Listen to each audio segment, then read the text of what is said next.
Welcome to Something to Talk About from the Bainbridge Island Senior Community Center. We're going to talk about A Tale for the Time Being. This is our third in a series of four discussions about the Bainbridge Island Reads book. And Ann Lovejoy is here to help us get started. I want to thank Fieldstone Communities of Bainbridge Island, which sponsors Something to Talk About. They have independent living and memory care and also assisted living up on Rolling Bay. And you can find out more about what they have to offer, as well as get a free lunch, if you just make a note of this phone number, which is 206-594-1010. Ask for Celia or Jamie, and also ask about day stay or respite programs. The Senior Community Center and this meeting is occurring on the ancestral homelands of the Puget Sound Coast Salish people, the people of the Suquamish tribe, the people of the clear salt water. We are grateful for their stewardship of these lands and waters. We are learning from them to ourselves be better stewards of the land and waters of the Salish Sea. So this has been quite a book. I'm now done with it, but I know we're just going to kind of focus on the third section today. When things start to well, they either get really weird or come together, depending on your point of view, Or right, both. Ann? Or both, that's the thing about this book. It gets really weird and it does come together, but it comes together in ways that we probably weren't expecting and sometimes have to kind of get our heads around. I mean, the deeper you get into the book, the more it starts to go quantum, which can be challenging. But I wanted to start our conversation with the reading at the beginning of part three, because I feel like that's actually kind of key to what we're talking about, or what we're going to be talking about. It says, do not think that time simply flies away. And if you recall, it's that Haruki 1 is talking about the Crow Wars and remembering the Crow story and the Crow pilot flying off into the distance. So part 3 opens with this: do not think that time simply flies away. Do not understand flying as the only function of time. If time simply flew away, a separation would exist between you and time. So if you understand time is only passing, then you do not understand the time being. To grasp this truly, every being that exists in the entire world is linked together as moments in time, and at the same time, they exist as individual moments of time. Because all moments are the time being, they are your time being. Dogen Zenji Uji. So this is written like 1,000 years ago, and it's pretty dang quantum as far as I can tell. Did anyone else find that quote kind of curious? Yes, John, do you want to say something about that? You're muted. Yes, it came back to mind at the very end because both Ruth and Now find themselves all alone. And it's at that moment that we see just how connected they really are at the same time. And so the craftsmanship in this book and the wide-ranging character of it, it's just amazing to me. Mm-hmm. Wonderful. Kimi, we haven't had you join us before. Do you want to jump in with anything? I came because I need to learn how to get through this book. I'm finding it rather esoteric, a little out there, and I'm enjoying learning about Japanese culture. And I was hoping that in the process of attending this group today, I would further my understanding. I'm only about a third of the way through. Well, hopefully we can at least stimulate your curiosity. Enlighten me. Well, I was actually trying to hear from Kimi Kinoshita. Kimi, would you like to say anything, or? Well, when I was reading it, I was struck by how differently this book felt to me in a lot of ways, because Ruth Ozeki is Japanese, but also with a heavy, she identifies both as a Japanese American and then has this understanding of the culture. And because it's dealing with time, it also challenges all of us to think like as Western educated people, we look at time as linear for the most part. And in this, and in Asian cultures, and especially in Zen, you have this circularity, always going circling. And so I think that's a big reason why there are times when you're not sure where you are. And I think that might be by design. And then the whole, okay, so there are a couple things, and I don't know what you talked about last time, but the crows are very iconic of Japanese culture. And suicide, I think, has a different meaning for Americans than Japanese. Because it is, I was raised to think that it is a last resort for someone to,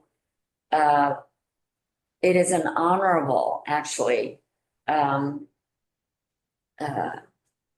act when you've, and it's always tied to honor because you've either done something that you shouldn't have allowed to happen, and so you are shamed beyond repair. So, of all the sins I think I grew up understanding as the worst was causing shame to yourself, your family, your country. And so I think that's a huge part of this element. And yet you have now who's also like Ruth, very bicultural, right? So. Well, Yeah, and that whole suicide theme comes up in so many layered ways. Oh, yeah. Because, you know, now herself is thinking about it so much. Her dad has what, 3, 4, 5 attempts that we know about. And He's how those affect. and he's multicultural too, right? I mean, he was Right. in Sunnyvale. So it's this connection between the American and Japanese attitudes about suicide that keep interacting in the course of this book. I mean, at the beginning of it, I felt like we had to learn, we should, and we were able to learn about what Kimi was just saying. But through the course of the book now seems to be sort of balancing that understanding with her Sunnyvale history. well, you also had the kamikaze pilots, and she introduces the honor that they had to commit suicide with their airplanes. And in our culture, of course, suicide is considered shameful. And not in Japanese culture, it's considered honorable, it seems. Considered Sad. really tragic, kind Yeah. of more than like Yeah. usually we think of someone who's suicidal as depression, anxious, mentally unbalanced, unhealthy. And so it's a very strong contrast with choosing a dignified, honorable exit strategy. Those, yeah, quite different, right? Well, you have a child who thinks of suicide and considers it honorable that she might choose this course of action, or the kamikaze pilots, or others that I have not gotten acquainted with yet. You know, here in Washington State, we have death with dignity, and it apparently, in some people's mind, is nothing more than suicide, and other people, it's a choice that gives you dignity to exit. So suicide is something that could be discussed for a long time. Well, and there's also the scene in which now is watching with her dad, they're watching the 911 terrorist attacks and watching people jump from the towers. And thinking about how if she and her dad were going to jump, they would hold hands. Thank you.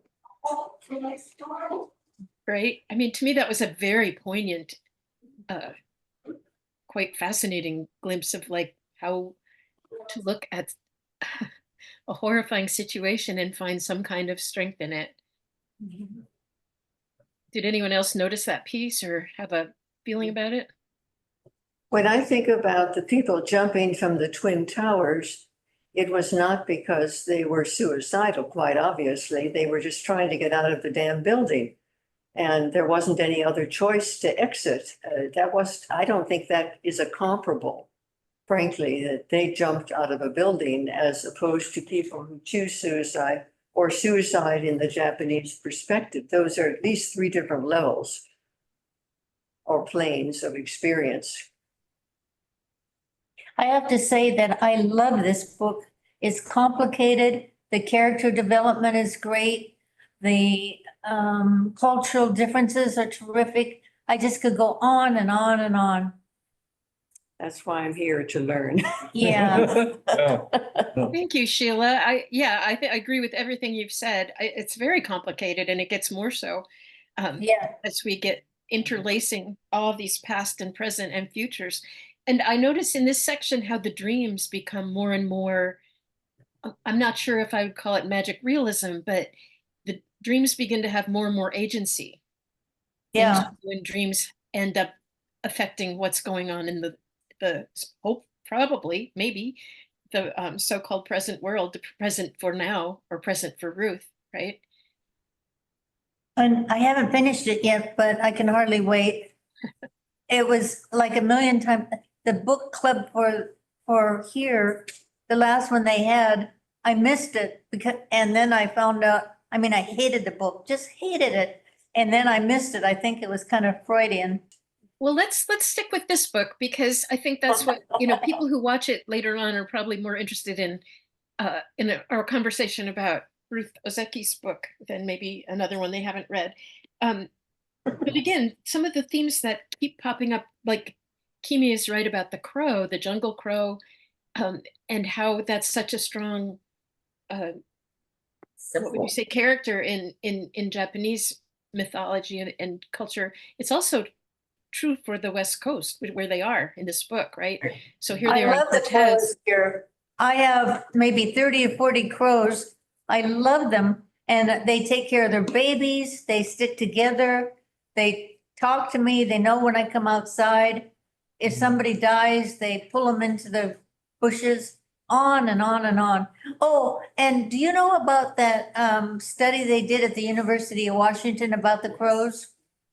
That With was, the mask, yeah. Well, I think one of the things here is how the crow becomes a guide in many ways. The crow leads people to do things or not do things, and that sort of symbol of spirit. Read, Now, the crow, I think it's in this section, finds the cat. right, Yeah. right. So Drops the nut, right? right, the crow drops the nut on the porch because they're looking for Pesto, who has gone missing, Right. looking high and low and everywhere, and finally decide that the poor kitty's lost for good. And the crow drops the nut on the porch, and they go looking to remove the nut, and there's something underneath the porch. Yeah. yeah. It's the cat. It was interesting in a couple interviews with the author, she talked about how sometimes it kind of made her annoyed that people who came to her talks were more concerned about the cat than anybody else. Did the cat actually make it? Was the cat okay? Which Why I thought was funny. Yeah. But that's sort of a very Americanized thing, I think. Mhm. I know I'm concerned about my dogs more than my husband. So one scene I found really powerful is when now shaved her head, right? After finding her dad's suicidal attempt, Yeah. shaves her head and puts on her hoodie and goes to the, right? She stops at the little temple on her way to school where she hasn't been for a long time, right? And pulls her Right. hoodie back and the monk bows and she bows. And then when she goes to the classroom, when she stand on her chair or something and pull her hoodie off and screams like an eagle. And I thought another bird theme kind of, but like that, it struck me as like a very strong sort of coming of age for her. Like, Uh-huh. did anyone else notice that part or? Oh, yeah, a little bit, yeah. And to shave your hair is so some, of the Buddhist, Yeah. monk tradition and the Right. hood. And Of Yeah. course, she'd shaved her Jito's head many times, right? When Yeah. she was staying there. She knew how to do that, to do the ritual bathing and the shaving. And I Yeah. wondered, did it sort of feel like she was claiming Buddhism, except climbing on his chair and screaming like an eagle might not be considered super Buddhist, but I don't know. Well, while she was with her great grandmother, she discovered from old Chico, she discovered her superpower. And that enabled her to go back to school and actually to be acknowledged, not for the superpower, but to be another student there somehow. And not be bullied. She wasn't bullied anymore, at least. Oh, yeah, right. Yeah. So, yeah, I think it was part of that solidarity with old Chico. That she grows by connecting with this ancestor. Yeah. Do you think Ruth in the story and Ruth, the author, are connected? Yeah. Somehow? Oh, I think very much so. I think it's very, almost autobiography. she's putting herself in, and she puts herself in the third person. Right. But you do hear her voice and her friends, I think those friends must be real people on Cortez Island. Maybe- I And love she that talked, person. and she talks a lot about the challenge of her work and Right. how deeply she engages with her when she's writing Mhm. with the characters and can't really tell what time she's in. She cares as much about sort of the world that she's inhabiting as the author or facilitator as she does the one that she's living with her husband.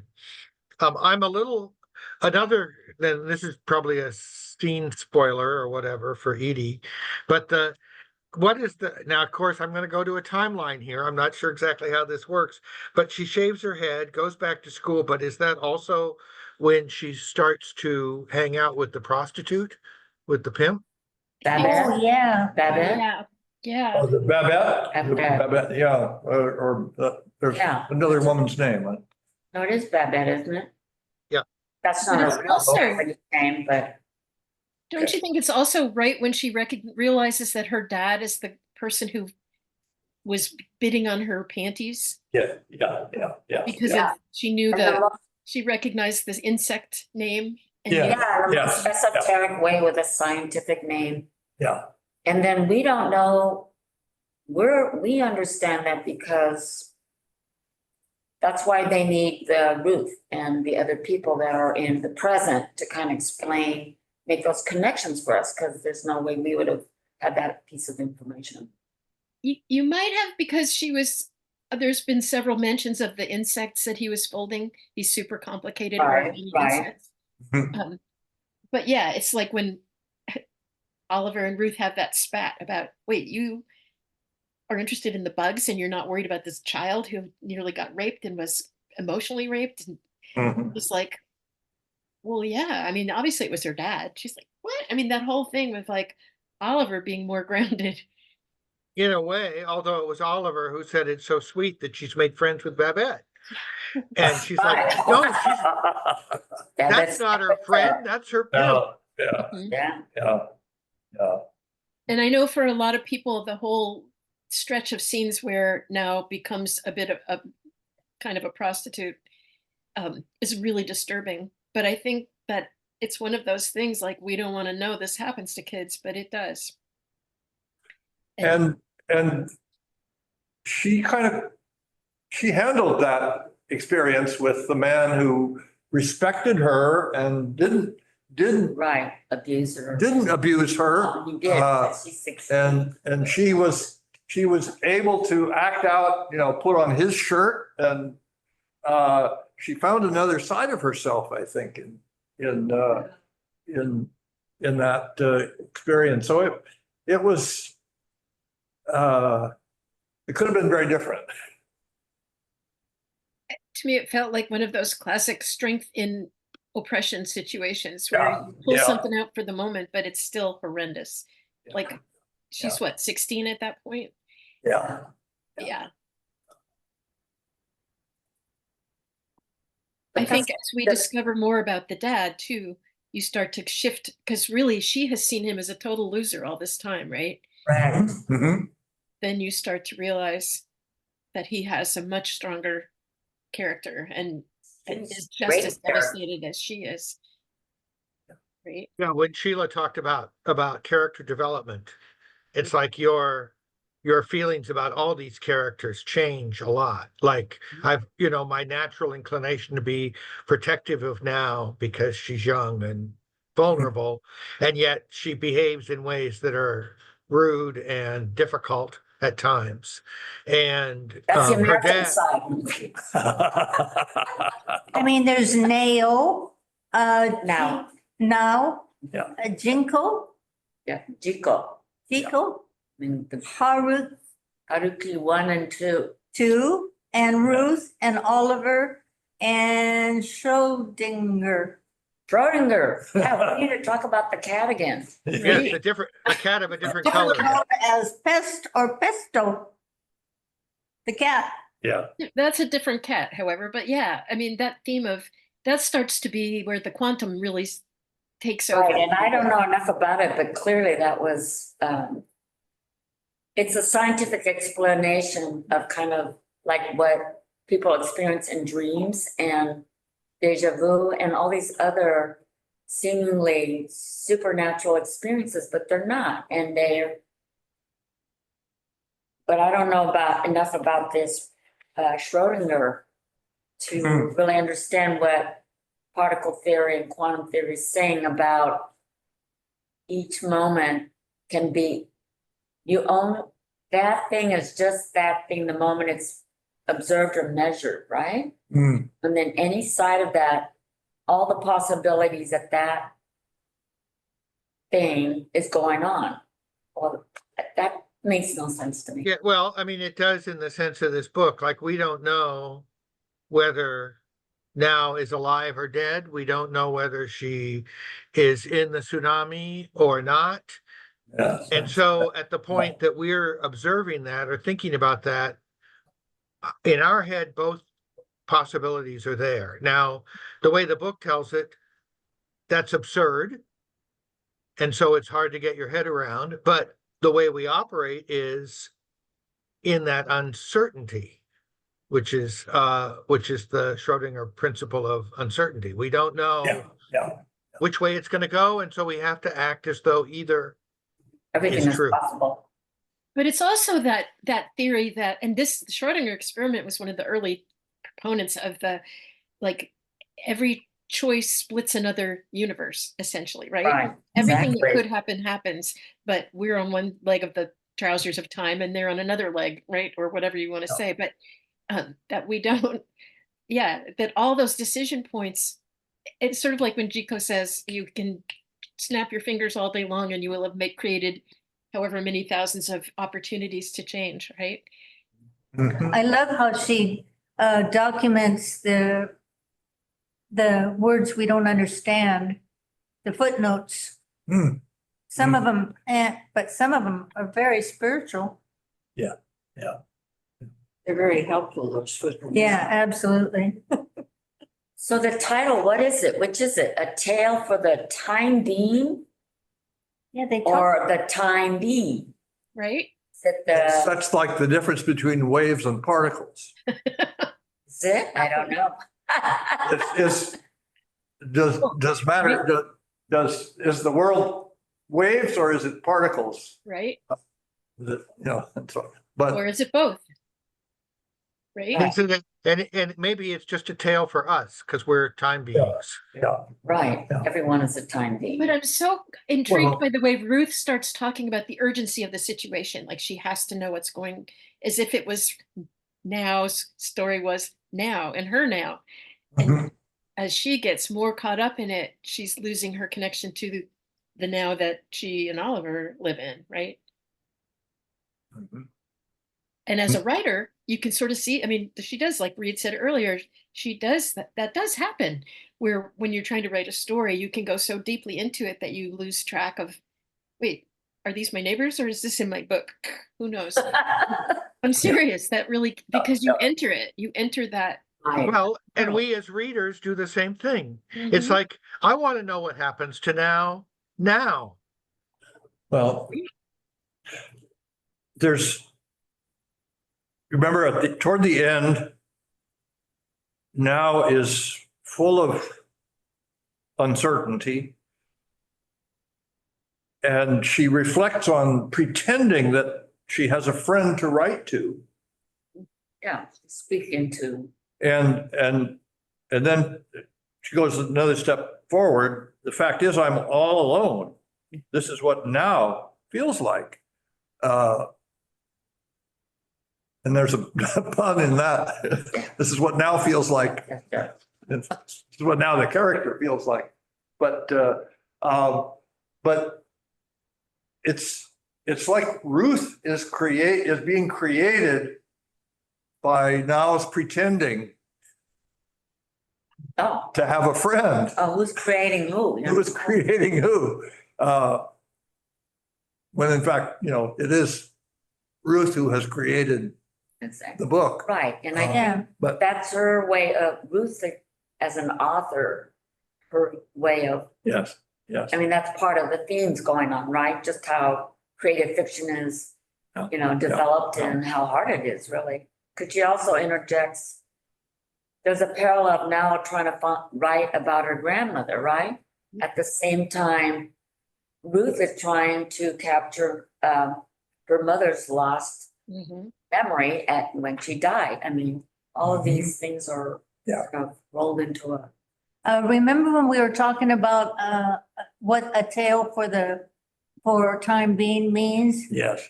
At the beginning of the book, there's a Buddha that once says, can I read it? Mhm. For the time being, standing on the tallest mountaintop. For the time being, moving on the deepest ocean floor. For the time being, a demon with 3 heads and 8 arms. For the time being, the golden 16-foot body of Buddha. For the time being, a monk's staff or a master fly swatter. For the time being, a pillar or a lantern. For the time being, any Dick or Jane. For the time being, the entire earth and the boundless sky. Mhm. By Buddhist Dogen. master. Yeah, Dogen, Yeah. who brought Buddhism to Japan from China. Yeah. Oh, yeah.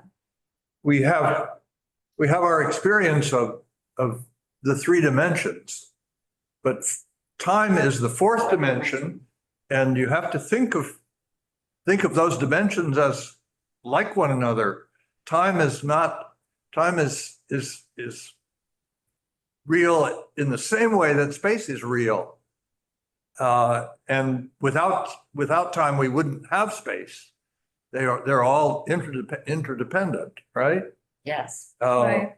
So, and they all, and I understand, but. The 4th Yeah. dimension. Okay. yeah, Yeah. Yeah. I have to leave because I have to go to the tech room now, oh, which is great. Oh, she's great. glad you came. Thank you, I'm thank glad you you. came. Thanks I for joining us, Sheila. want to hear more about it. You can watch it later if you want. Later on YouTube. Oh, yeah. And come back next month. Anybody who's watching now, we Yeah, have one another, more meeting. Yes. one more get The together. finale, when we In get. 2 weeks. Oh, it's In 2 weeks, we'll have the wrap up and we'll look at Yeah. the final section.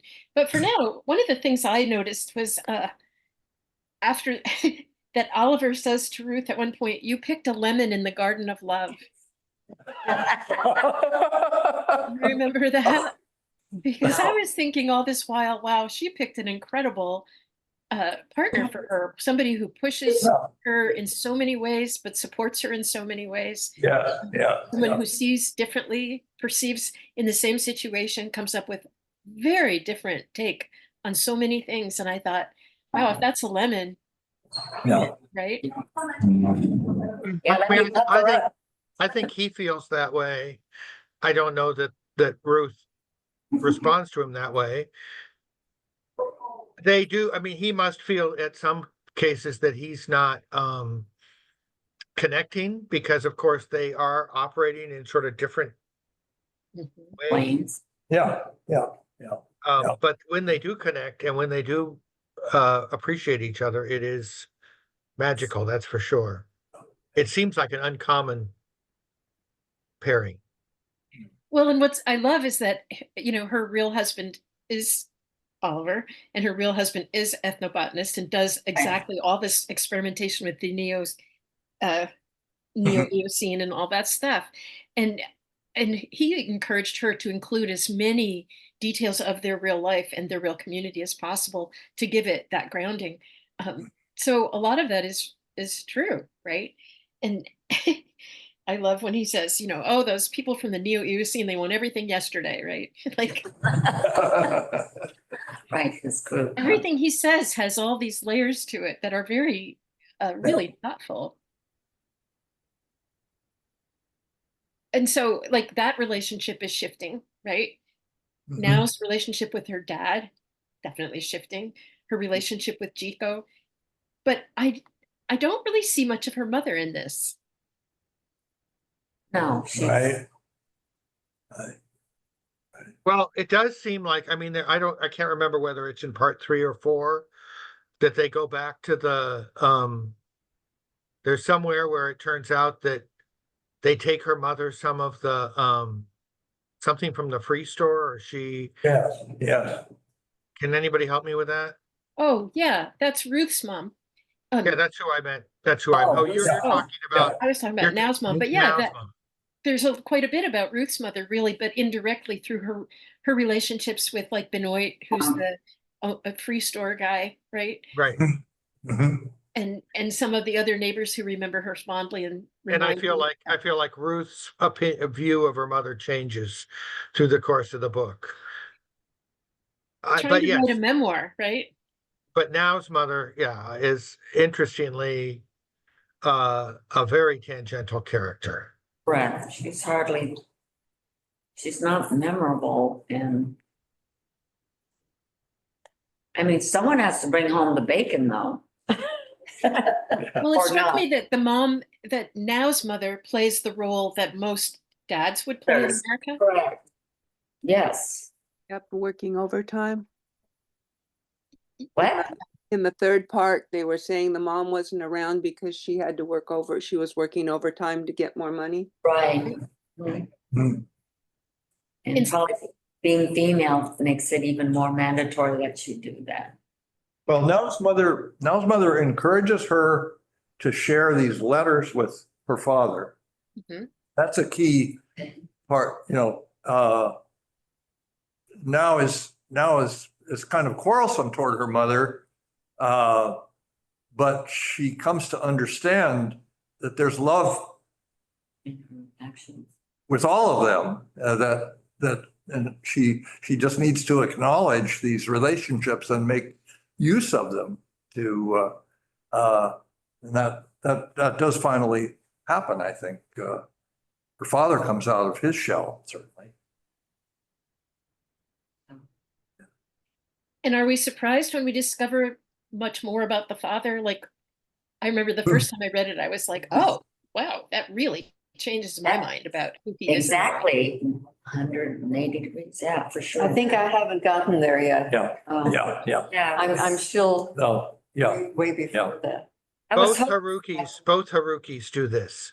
What? Yes. I mean, we think first about the honorable suicide of the kamikaze pilot hitting the destroyer or whatever, and then it turns out that he takes a different path, also honorable, Yeah, also That was more honorable, actually, Mhm. yeah, in alignment with his values. yeah, but it was contrary to his training, which was, Right. he had to deal with some shame from that. Yeah. Which is exactly parallel with Haruki too. Yes, yeah, yeah, He's yeah. designing essentially like Right. war games and then Yeah. thinking, I Back to don't when want. he was. He rebelled doing against, modern yeah, times. yeah. Sorry, So- Kimi? Yeah, no, he was doing exactly what had been done by his namesake, during the war. And so that all felt great to me and beautiful and spiritual. And it was a kind of Redemption. employment suicide. Yes, yeah, yeah, Yeah. right. And so at that point, the book asks, and of course, we'll talk about this in stage 4, Yeah, yeah, whether yeah, that requires actual end of life. yeah. Hmm. Yeah. There's a lot of reflection toward the end of part 3 on the nature of language. Yes. There's a place where, Can you tell us some papers? for Kimmy, let's see, it's on page 320. Yeah. It's after now has read the, let's see, where, 320 is like the letters from Haruki 1. yeah. In the book, I mean, in the French book Um, that they find in the box, that one? The lunchbox. When he's writing in French to his mother. Kind of. Right, as code from the Japanese yeah. intelligence. Oh, it's the passage that I was interested in is on page 325. Oh, the Heidegger thing? The reference to Heidegger, language is the house of being and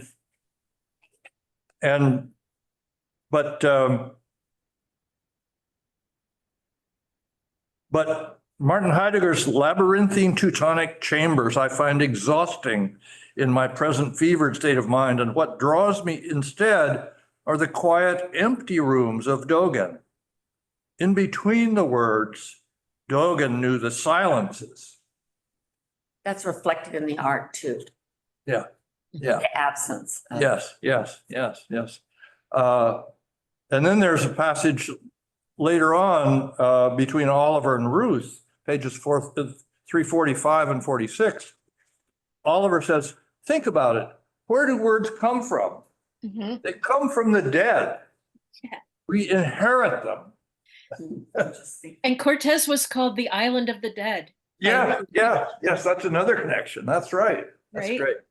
Yeah, When the pages, her words disappeared, when she looks and there's Yeah. no more words in the diary, and she knows they were there before, and she's like, wait, how can they be and not be? There again, we're at that Schrodinger's cat thing, right? Where yeah. it's like, That's right. And that's why? where the dream happens, and so much is accomplished in that dream. Absolutely.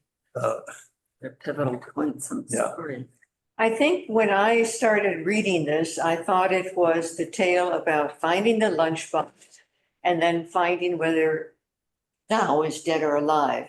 And it's just not really, I mean, that's just a superficial. As I said, I'm only a third of the way through. Yeah. And obviously, Yeah. I'm not on the same plane. Well, yeah, Speaking of planes. yeah. But on the other hand, Edie, that never ends. I mean, that's still part of the story. It's a thread that goes all the way through the book, is what happens to now. Right. Yeah, But it seems to me that it becomes more than esoteric. It becomes magical. It becomes convoluted. It becomes something else with all the other layers. It's not Well, so simplistic. is it physics or is it magic, right? Is it magic realism or is it an example of quantum? Right, it is. And it's not linear, right? Right. Because we want our narratives to have a beginning, middle, and an end. When we change that structure, it gets Well, and complicated. one of the things that really makes a big shift here is how you start off with, now is writing at the little cafe and you think, oh, that's sweet. But now you start to find out how unsweet it is. And all this, Yeah. her backstory has totally changed the way you see Babette, the way you see the cafe, the way you see her place in the world, why she would be thinking some of the things she's thinking, why she doesn't feel like she has agency. All those, I think, the flip of the storyline suddenly gives you a very different, it's like opening in that Buddhist way, opening to new realities, right? Are they realities? In that moment, it is. Yeah. You don't know. We don't know. Yeah, there is, I mean, there is another part of this where Ruth, I think, or Oliver, somebody is wondering whether the whole thing is just made up. Right. And so there's this other aspect of the communication with the professor or whatever he is, in Sunnyvale, Yeah. who sort of verifies that Haruki 2 Did. is who he says, Right. who now says he is. And give some backstory about why, you know, Yeah. why his Lost this. Haruki 2's story unfolded the way it did too. Right. Suddenly again, you're getting that flip of like, oh, we had no idea. Mhm. And it is funny about the time where Ruth is very frustrated because she doesn't get the letter fast enough. Mhm. The power goes out and then the Oh, yeah, information that's right. disappears. Right. So information can disappear, like the article that she was looking for, the biography she was looking for, that suddenly isn't there anymore. It's like the pages of Now's book, right? Yeah, torn out. Mhm. We accept it from the computer because you're like, oh yeah, that can happen. But if it in another on a diary written in purple ink, is that going to work the same way? It's curious to me. I don't think we've talked at all about the wristwatch yet. Mm, Times.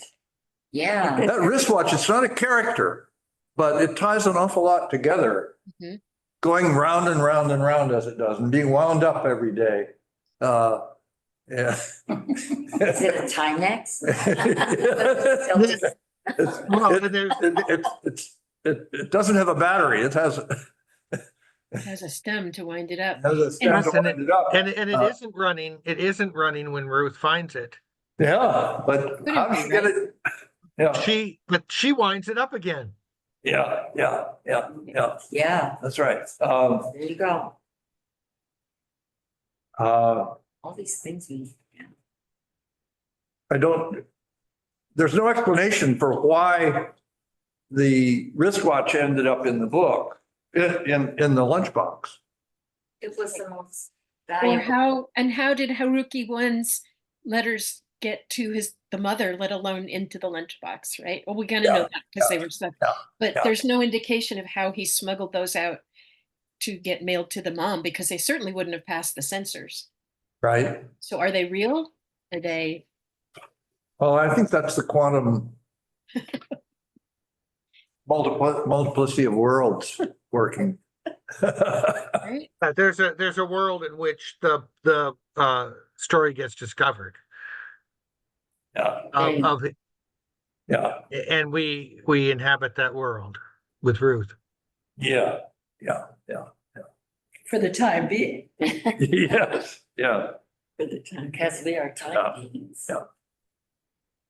What about when the crow in Ruth's dream, when the crow changes and takes her to meet Haruki 2 with his bag of briquettes as he's sitting Yeah, on yeah, the bench, right. and says, right. you should really go be with your mom as she dies, or it's like And the crow, the grandmother. reality of the crow in the book is a design using the four letters Uh-huh.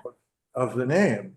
That looks very much like a Northwest Coast tribal Yeah, symbol. I'm sorry, say more about what you're just saying there. I missed that in the reading. So Yeah. there's the crow. Oh, yeah, that's like the symbol. It's Yeah. like the symbol, and it's CROW, if you can see it. And Yeah. the crow kind of carries, but it's also the connection again with the Northwest, crossing the ocean, making another. Uh-huh. Wow, we need a year-long class on this, Yeah. page by page. Oh, Shannon Gentry. Hey, Shannon, would you like to say something? Shannon? Yeah. You're muted.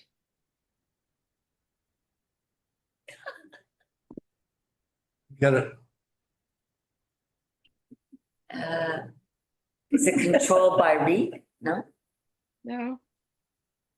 I can only mute people. I can't unmute them. I'm sending you a Oh. little. She's Oh, getting it. I just Oh. muted you by mistake, Shannon. There we go. There. Okay. Thank you. Oh, there we go. All right. Anyway, I listened to the whole book on audio, which I am not a good book listener, but I've been trying to listen to more audio books and get them. And she reads this. I don't know if anybody listened? Yes, I have. Oh, It's oh. wonderful having her read it. It is wonderful because she says the Japanese names correctly. Oh, good.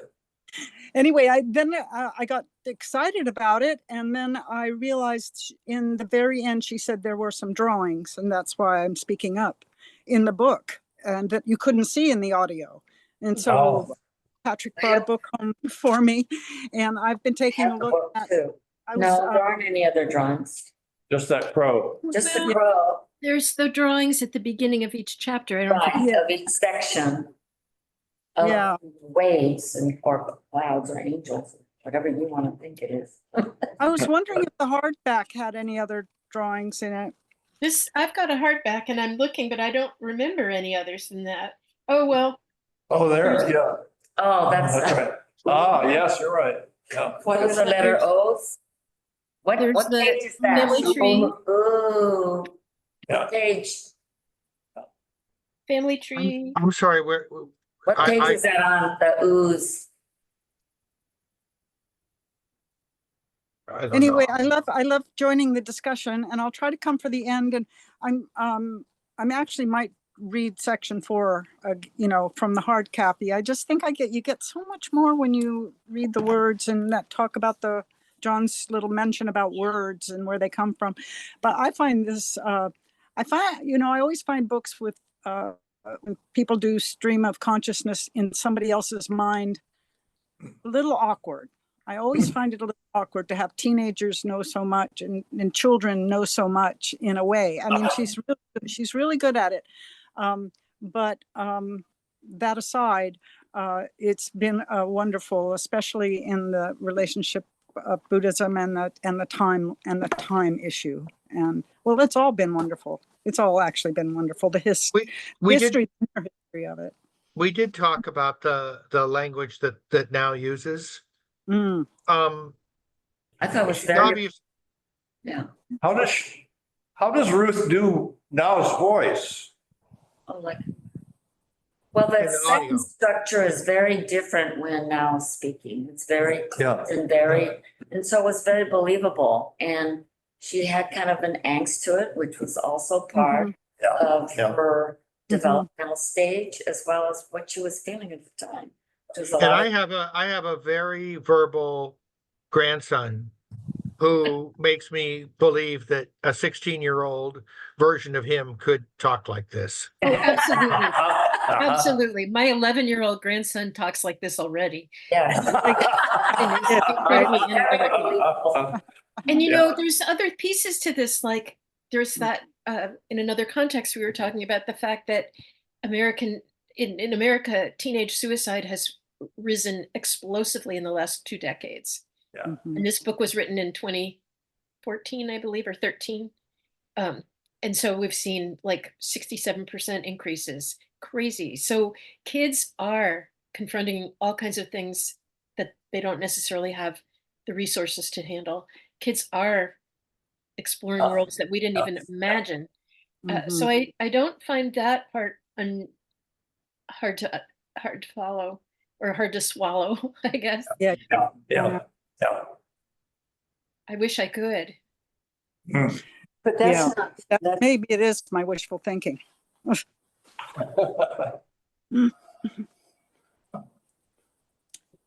so Yeah. relating this book to teenage suicide rates today seems to be in a totally different plane.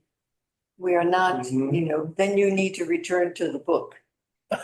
Yeah, I mean, that's the whole point to me, that she was seeing, I think, using this not as a metaphor, but as something quite real that happens, not not only the contrast of the way suicide has been held culturally in Japan and in the United States, but that it's something very plausible, because even back in 2012, when the book was written, the suicide rates were escalating rapidly. And that was becoming a huge public health. It was like the second cause of death in teenagers in that time. Now is suffering depression and ostracism and bullying and all the things that might lead to an American Yeah. child just thinking of suicide. Right. So to me, that has a strong relevance and makes it very believable. Kimi, you had started to say something and got cut off. I don't know if you remembered what it was. No, but something else popped in my mind.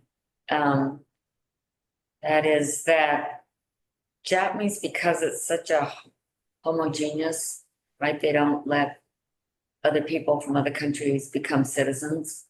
And so their suicide, I mean, Japan, I know in the past has always been one of the highest, have one of the highest suicide rates. And it's because there's this constant pressure of all those people living on this on land the size of California, right? And it's a very competitive, and like I said, you can't shame yourself. And how do you shame yourself? By not being better than everybody else.